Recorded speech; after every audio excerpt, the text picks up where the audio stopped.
Okay, so this is the second part of chapter 10.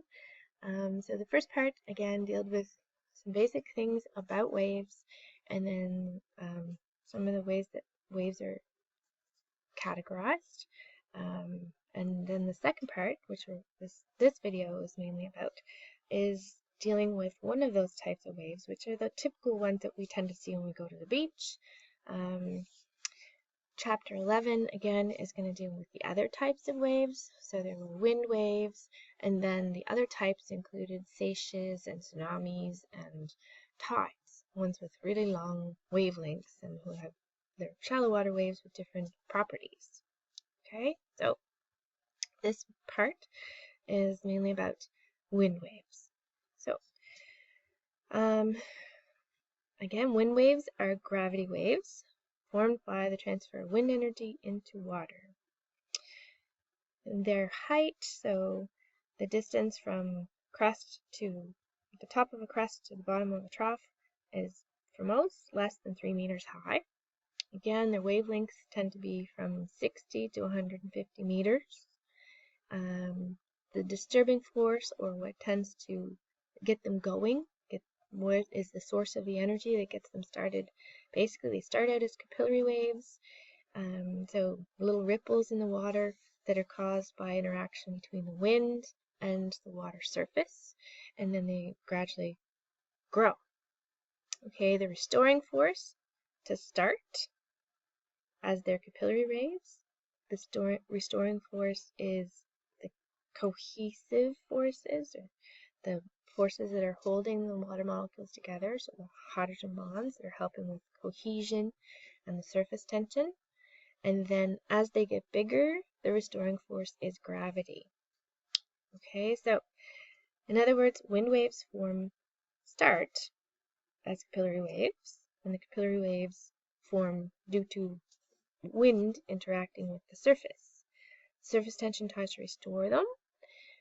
They get a little bigger, and then gravity tries to restore them, and they get even bigger, and that's how wind waves will happen. The next little section talks about swell formation, and basically, swell is when we see kind of consistent waves moving along, and they move in a wave train. Okay, so when waves start out from, say, a storm center, so we have mature waves that are forming from a storm, then they sort themselves into groups that are going out with the similar wavelength and speed. And so that, when they travel like that, they cause like a smooth up and down ocean surface, which we call a swell. And the swell can move thousands of miles from where the storm is to reach the shore, because the energy is going to be released or dissipated when it finally hits the shore. Okay, so an observer would see them moving at different wavelengths, so longer ones and middle-sized and small ones as they get closer to shore, and eventually you'll see them break on the shore, and the energy would be released in the form of heat and sound. Okay, so progressing groups of swell that have the same origin, so started from the same energy source or storm or whatever, and in the same wavelength, we call them a wave train. So here's showing the process of a wave train as it moves. So as it's moving, the leading waves will eventually kind of be drained of their energy and they'll disappear. Okay, so they'll kind of disappear, but the rest of the waves will keep on going. And because of the antics, or the way that these waves are moving together, if you had one of the waves by itself, it would have a certain velocity, but the way they move together, it causes them to travel together in half that velocity. So it's half speed velocity.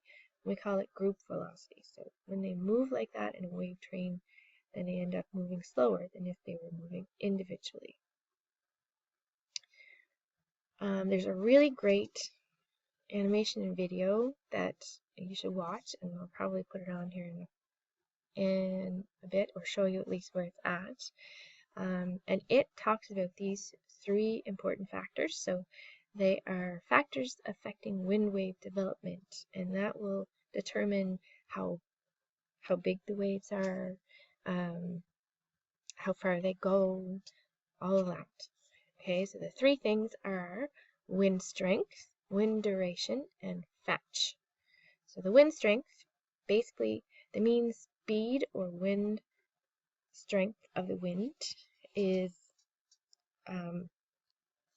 it needs to be basically moving faster than the wave crests for the energy to transfer from the air to the sea and continue transferring from the air to the sea. Okay, so if the wind starts to die down, then the waves will start to die down. Wind duration, again, length of time that it blows. If it's only going to blow for a short time, then they're not going to be very big waves.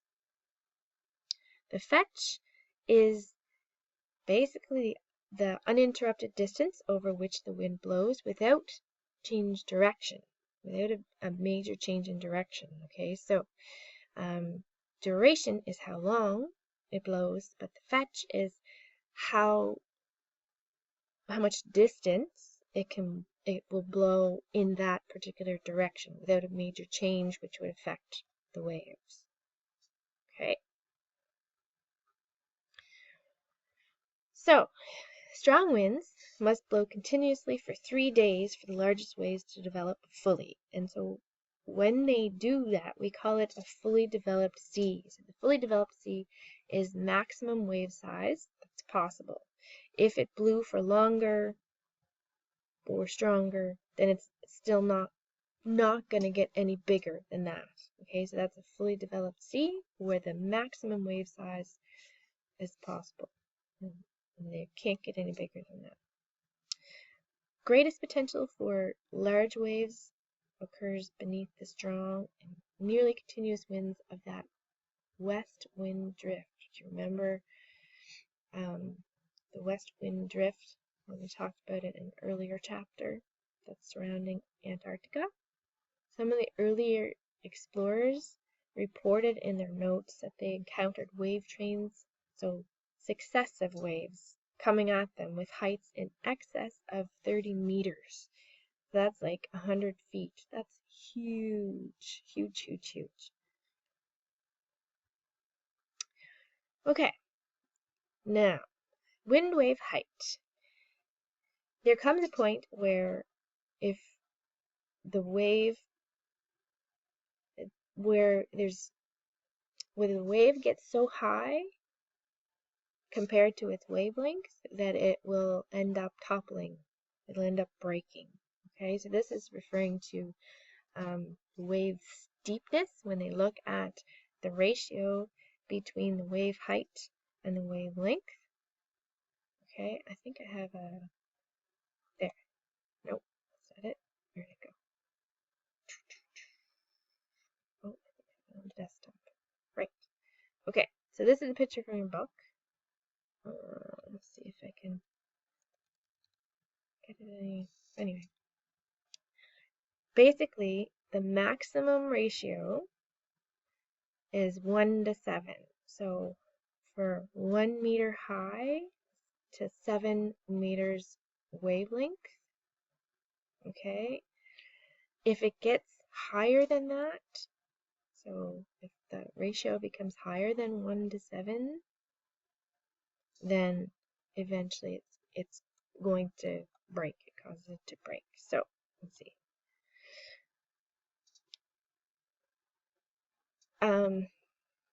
So the ratio we call wave steepness. The angle at the wave crest will not exceed 120 degrees. So a peaked appearance usually indicates continuing injection of wind, but if a wave gets any higher than the 1 to 7 ratio, it will break, and the extra energy will be released as like white caps or combers. So you see the turbulence, that white stuff that's you see in the pictures. Okay, so if it reaches or surpasses that maximum ratio of 1 to 7 for wave steepness, then it's going to release that extra energy. The next little section in the chapter deals with how waves can interact. Okay, how when the different waves come across each other in the water, how they may interact. So this is the different ways of energy that can happen. And if you've taken physics, you probably have done this and actually done calculations and figured out the resultant wave. But for our purposes, it's just to understand what they mean when they talk about interference and the two types, constructive and destructive. So interference is when two waves meet and they either add on to each other in terms of their height, wave height and properties, or they subtract from one each other. So they make the overall height smaller. Think of it that way. Okay. So this little picture here, if you look at it, the two waves are in blue and in green.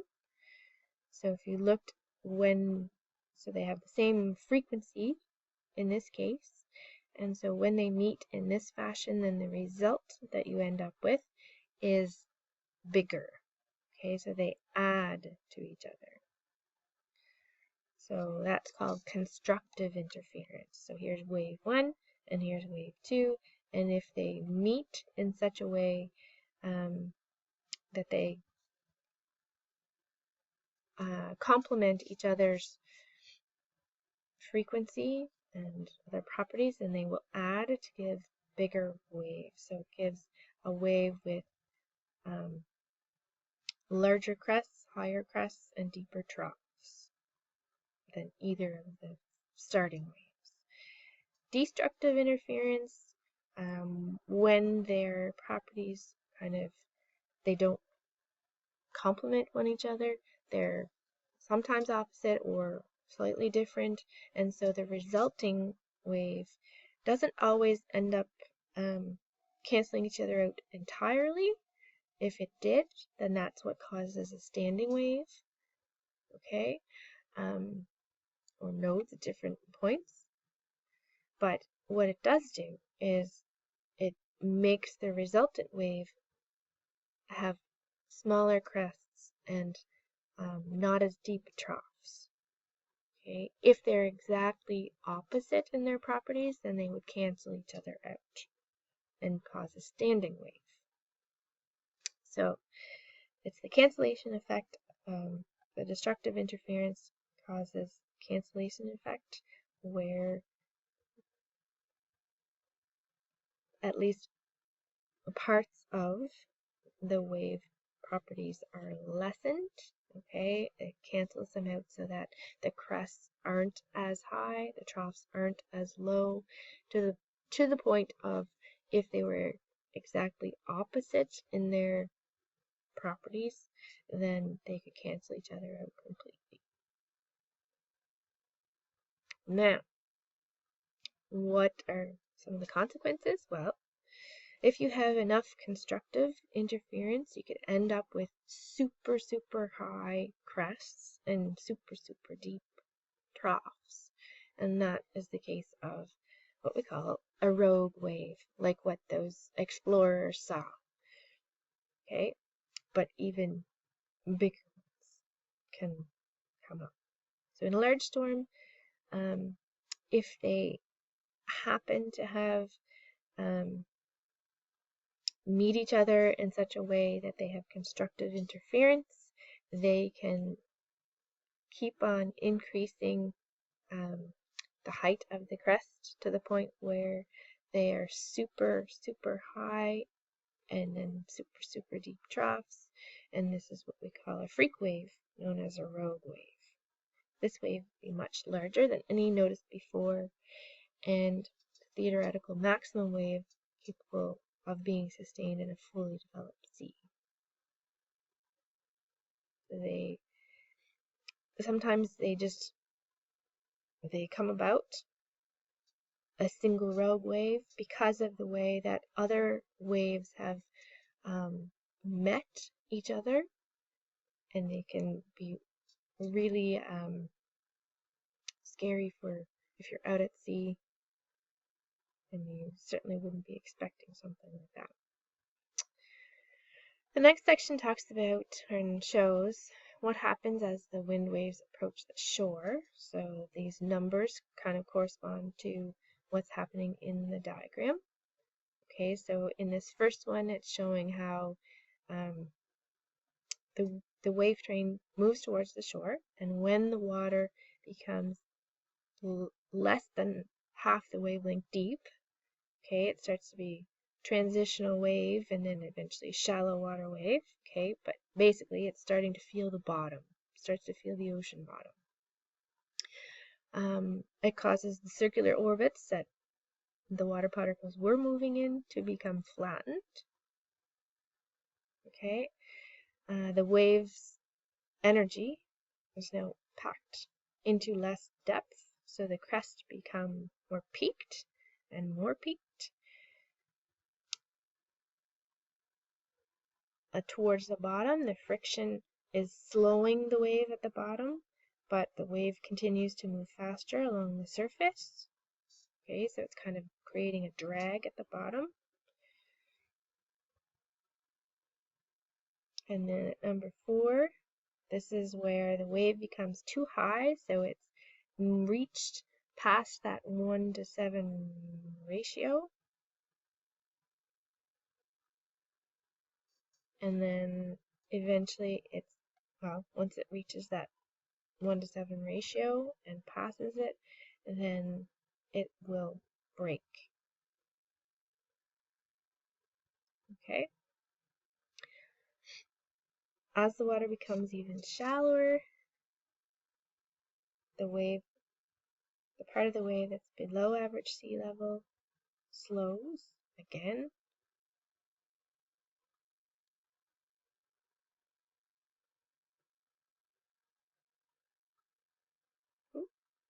And it forms,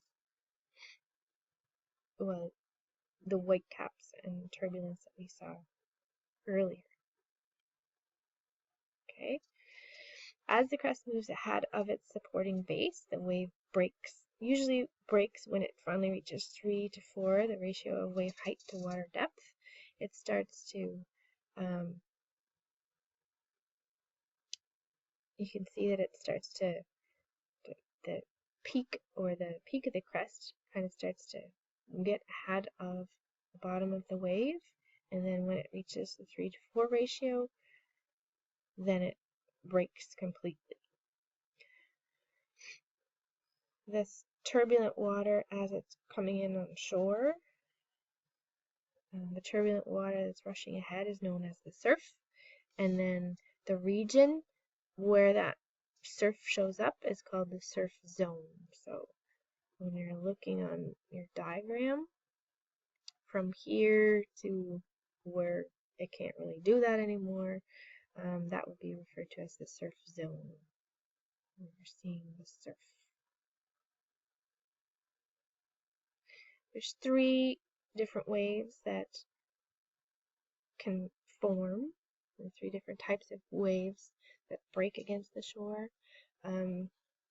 Some might refer to them as spilling waves, others as spilling breakers. So as they break, they basically are known as 3 different types, depending on the interaction between the wave and the shape of the ocean floor as they're coming in. So if the ocean floor slopes gradually, then the crest is just going to kind of slide down the front. So that would be a spilling wave. Okay, if the slope is fairly steep, there can be more of an air pocket that forms in here, and it's more of a violent toppling break, and that's called a plunging wave. So if you're a surfer, that would be the type that you're looking for. Surging wave, on the other hand, they tend to be especially common with tsunamis and bigger waves as they're coming in with bigger wavelengths. But if it comes across a really, really steep bottom, so basically it slopes too abruptly for the wave to break, then it's going to rush ashore but with a greater energy and can go in further. So that's a surging breaker. So we don't have a picture of this one, but which of these would be plunging and which of these would be spilling? You can kind of tell just by looking at them. Oh, there's a surfer in there. You can see that little air pocket that forms. This would be the plunging type, and this would be a spilling type. So we would see these mainly at our shores. The last section deals with some of the properties. What happens to the waves in their movement as they reach other mediums or other densities, or when they approach the shore, or other obstacles in their way. Okay. So when a wave approaches the shore at an angle, as it almost always does, then the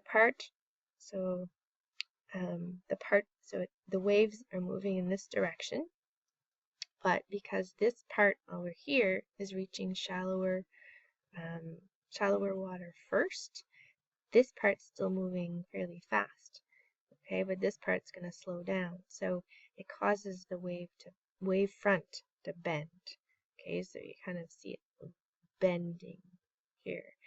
So here, this is the shallower part, and they're gonna bend because these are still moving fairly fast, but these are slowed down, so they're gonna kind of bend as they causes the water to bend or refract as it reaches the shallower area. Okay. Wave diffraction is basically what happens when the wave comes along and it meets an obstacle like an island, and it tries to go around, but as it goes around, it's as though the waves are starting out again, but from a different spot. Okay, so as they approach, they're coming in like this, they reach another obstacle, and then it's like we have different waves that are starting from a different area, so they come in I'm not sure what I'm trying to say, but it causes regions where the waves of the different curves are overlapping each other, so you can have some constructive and destructive interference between the waves. Now that they're not considered one single wave front coming through, they're different waves and they can interact with one another. Okay, so this can cause some difficult regions of maneuvering for any boats or other vessels that are trying to get through an area like that, because it's a little more unpredictable how the waves are going to interact. The third one we're going to talk about is wave reflection. And with wave reflection, basically when the wave reaches or approaches an obstruction or medium and then returns back upon itself, that's called wave reflection. Okay, so sometimes it will return back on itself. If it approaches it straight on, then it will return straight back. If it approaches at an angle, then it will reflect at an angle. Okay, this type of interaction is kind of what happens with a seiche within a harbor. They can bounce off of one side and go back to the other side and go back to the other side, and that is basically wave reflection that keeps it going. When if this wave continues forward and the other is going back towards it, if they meet in certain ways, then again you can have constructive and destructive interference, and if they happen to cancel each other out completely, that's when you'd have standing waves. where it looks like there's no wave energy, but they actually cancel each other out in that region. Okay, so I might as well finish this right now, and then I'll show you where the two videos are that are really, really helpful for most of this stuff that we just talked about in this video. Okay. At the very end of chapter 10, it talks briefly, very briefly, about another type of wave. So the rest of the waves that we've been referring to, the wind waves and seiches and tsunamis and all the other waves we've talked about, we were talking about movement associated with the waves that are forming where the air and the water meet. There's also a kind of wave called an internal wave, and they're basically waves that can happen at the boundary between water layers of different densities. So there's the surface, so we have surface waves, and then we can have internal waves down here. So here's low density water, and here's high density water. So there's basically a boundary along here, and we can have waves there. So those are internal waves. Okay, and that's all I expect you to know about internal waves, really.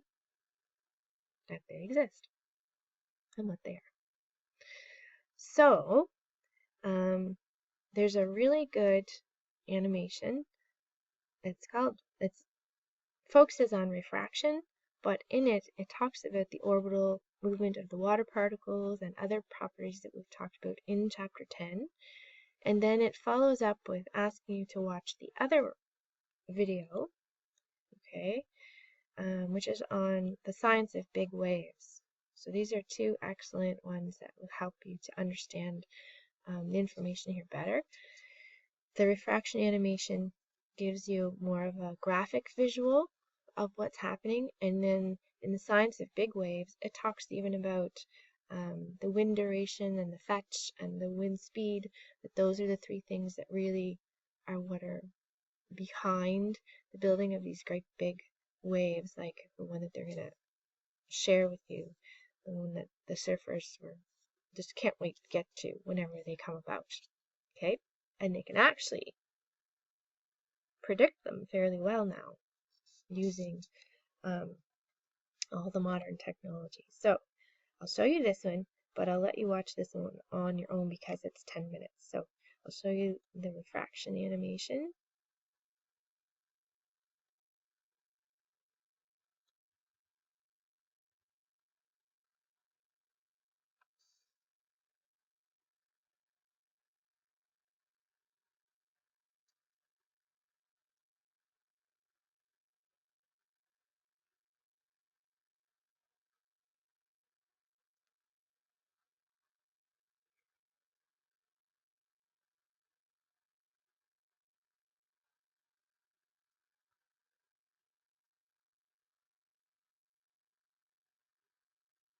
So I just want to show you that again right here. They're showing how this is the line where it's showing half the wavelength depth is. So at this point it's a deep water wave. As it moves in here, again the circular orbits become more flattened. And this would be transitional area, and eventually they're going to break because it's so shallow, and the ratio is much higher than 1:7.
So please make sure you watch that video because it does highlight a number of the other topics that we touch on in the Chapter 10 information.